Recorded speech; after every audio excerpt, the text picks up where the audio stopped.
La gloire de la victoire sur le péché. Là, il y a trois mots. Il y a le mot gloire, il y a le mot victoire et il y a le mot péché. Alléluia. Les trois mots correspondent à trois choses dans lesquelles nous devons être impliqués. Ou plutôt, bien sûr, il y a le péché. Non, je ne veux pas être impliqué dans le péché. Ton implication dans ce qui s'appelle péché doit se traduire par une victoire ou une autorité sur le péché. Amen. Lorsque ceci se passe, alors c'est là où on peut parler de gloire. Pour pouvoir connaître la gloire de Dieu. Parce qu'on peut dire, la victoire sur le péché, c'est comme si nous sommes tous assis ici, et quelqu'un nous montre la victoire sur le péché. Nous tous on est là, oui, la victoire sur le péché. Mais là, il est question de ma victoire sur le péché. C'est autre chose. On change de repère. Il est question de ta victoire sur le péché. Psaume chapitre 11, versets 1 à 7. C'est dans l'Éternel que je cherche mon refuge. Un refuge, on dit. Comment pouvez-vous dire, fuis dans vos montagnes comme un oiseau? Car voici, les méchants bandent l'arc, ils ajustent leurs flèches sur la corde pour tirer dans l'ombre sur ceux dont le cœur est droit. Quand les fondements sont renversés, le juste, que ferait-il? L'Éternel est dans son saint temple. L'Éternel a son trône dans les cieux. Ses yeux regardent, ses paupières sondent les fils de l'homme. L'Éternel sonde le juste. Il hait le méchant et celui qui se plaît à la violence. Il fait pleuvoir sur les méchants des chardons, du feu et du soufre, un vent brûlant. C'est le calice qu'ils ont en partage. Car l'Éternel est juste, il aime le juste. Les hommes droits contemplent sa face. Parole du Seigneur, est-ce qu'on peut acclamer la parole de Dieu? Je vous asseoir, merci, soyez bénis. Les fondements. Les fondements. Dans les fondements, il y a le fond. Alléluia. Et quand on parle de fondement, si nous allons dans tout ce qui est de la construction, un fondement, c'est quelque chose c'est ça qui va tout soutenir. Tout soutenir. Je te pose la question ce matin. Quel est le fondement sur lequel tu te poses? Quel est le fondement sur lequel tu construis ta vie? Quel est le fondement sur lequel tu construis ton mariage? Quel est le fondement sur lequel tu construis tes projets? Quel est ce fondement? Et là, David pose une question. Au verset 3, il me semble.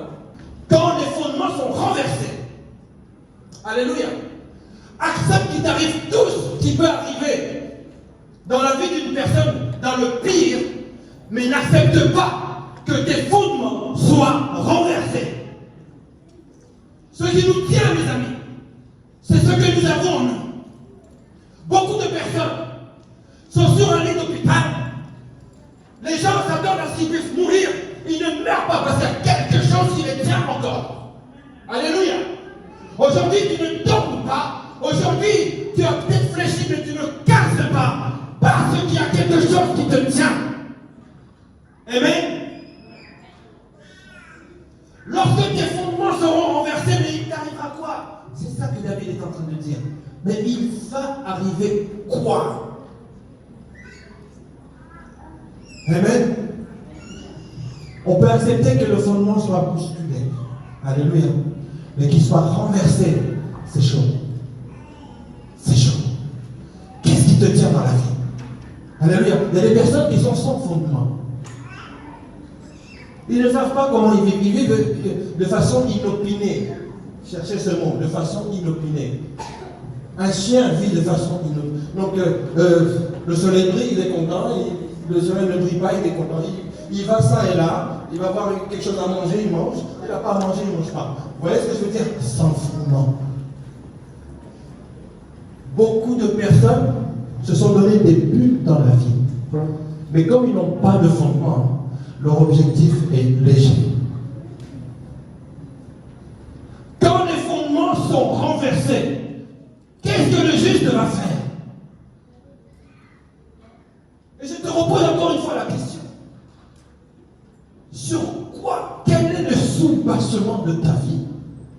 Sur quoi est-ce que tu te réfères pour tout ce qui te concerne? Alléluia. Si je vais être dans la production musicale, c'est quoi mon fondement avant que je puisse produire? Alléluia. Tu vas éviter beaucoup de catastrophes. Je demande ceci à quelqu'un. Regarde ce qui concerne ta vie. Regarde tes projets. Regarde ce que tu fais. Même ton activité. Dis-lui, Seigneur, il faut que ce soit toi qui en soit le fondement. Alléluia. Dieu est en train de parler à quelqu'un. David, quand il est en train de dire ça, à qui est-ce qu'il pose la question? David, il ne parle à personne d'autre là, à ce moment, qu'à Dieu lui-même et à lui-même. Il se parle de aussi à lui. Et David avait l'habitude de se parler à lui devant l'Éternel. Il dit, tiens, mon âme, il faut que tu bénisses Dieu. Là, David, il pose la question à Dieu. Alléluia. Ce matin, j'aimerais que quelqu'un puisse poser une question à Dieu. Oui, pose une question à Dieu. Quelle est la réponse? Quelle est la réponse? La réponse est ce qui suit. L'Éternel est dans son saint temple. L'Éternel a son trône dans les cieux. Ses yeux regardent, ses paupières sondent les fils de l'homme, etc., etc. Qu'est-ce qui s'est passé? Qui est-ce qui a donné la réponse à David? C'est David, mais c'est Dieu en David. Je vais dire ceci à quelqu'un. Arrête de chercher des réponses à gauche, à droite, parce que toutes les réponses à tes questions sont en toi. C'est la foi de David. Le fondement de la vie de David. Sa foi en son Dieu qui apporte la réponse lorsqu'il pose la question. Mes amis, quand il pose la question, il ne connaît pas encore la réponse. Mais elle est déjà en lui. Alléluia. Au moment où tu te rends compte que je suis en train de parler à l'Éternel des armées, au moment où tu te rends compte que je suis en train de parler à Dieu, je dis, Seigneur,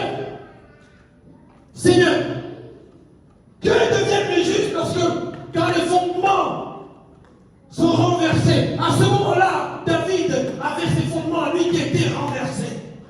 Je suis en train de dire ceci à quelqu'un.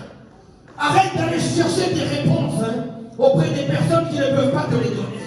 Alléluia. Chacun te donnera une réponse selon son sentiment. Chacun te donnera une réponse selon son expérience. Alléluia. Qui a plus d'expérience que Dieu ici qui se lève? Qui a plus de sagesse que l'Éternel des armées ici qu'il se lève? Alléluia. Il reçoit la réponse lorsqu'il est en train d'interroger Dieu. Ce matin, je veux que quelqu'un puisse interroger Dieu sur sa situation. Alléluia. Vous imaginez, pendant qu'il pose la question, la réponse est à l'intérieur de lui. Tu as en toi les sources de la vie. C'est ta foi qui va activer les réponses à certaines questions de ta vie. Mais tout ça, ça repose sur une chose, le fondement. Le fondement. Le fondement. David lui-même, il est incapable de se donner une réponse. Mais c'est Dieu qui le répond en David.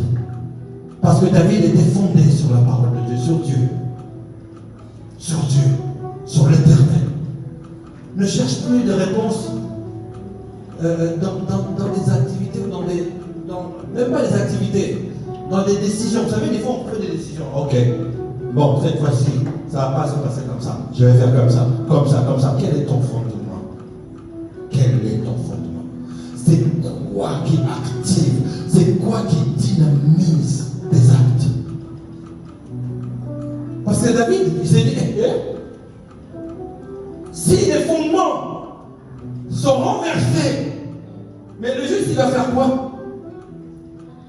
Mais il ne va rien faire. Il n'aura plus où s'appuyer. Dieu est en train de dire à quelqu'un, cette année, il faut que tu t'appuies sur moi et moi seul.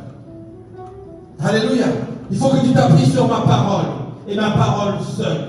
Car je suis celui qui siège sur le trône dans les cieux. Je vois tout homme et je sais comment se passent les choses. Ne t'inquiète pas pour les méchants, parce que moi je sais ce que je vais faire. Mais, vous savez, les hommes droits contempleront sa face.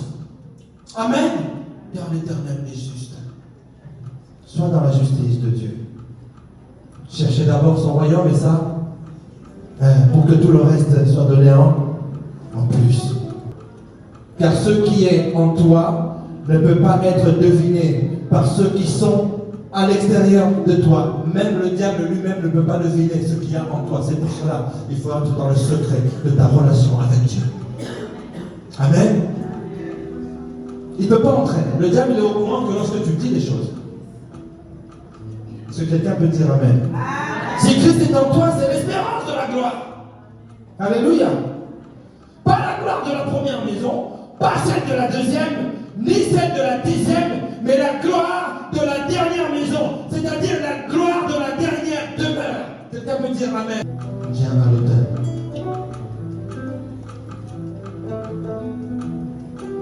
Si tu n'as pas de questions, tu peux rester assis. Mais s'il y a des choses auxquelles tu veux vraiment avoir une réponse, tu t'avances à l'autel et tu dis Seigneur, je te pose la question. La question, tu ne vas pas la poser une fois, tu vas la poser dans ton cœur. Alléluia. Ce que je te demande de faire, c'est de venir à l'autel de Dieu. Et de dire Seigneur, voici ce que j'ai besoin. Voici ce que je te demande. Alléluia. Amen. Dieu a fait de nous un royaume de sacrificateurs rois. Quand tu es sacrificateur, tu es à genoux et tu parles à Dieu devant l'autel. Dès que tu as fini de parler, tu te lèves, tu deviens roi. Et à ce moment-là, tu es princesse, tu es reine, fille de Dieu, et tu commandes. Il y a un moment où ce n'est plus le moment de commander, c'est le moment de commander. Alléluia. Viens à l'autel de Dieu. Viens et pose la question. Franchement, ce que je suis en train de dire là, tu n'auras peut-être pas l'occasion de le faire. Viens à l'autel. Il n'y a rien de grave à cela. C'est juste un acte de foi que je te demande de faire. Voilà. Et quand tu es là, parle à Dieu dans ton cœur. Je te pose la question ce matin, Seigneur. Dis-lui, Seigneur, je veux que tu sois mon fondement. C'est toi mon fondement. Alléluia. Va à l'autel. Va à l'autel.